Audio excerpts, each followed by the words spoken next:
भक्ती ज्ञान वैराग्य तिन्ही मूर्तिमंत जवळी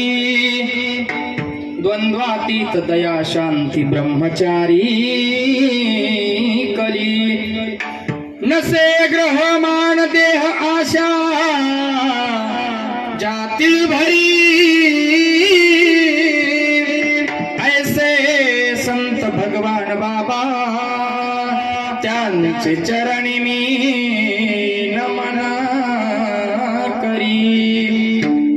सामर्थ्याने भगवान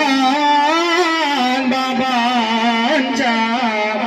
सामर्थ्याने भगवान बाबांच्या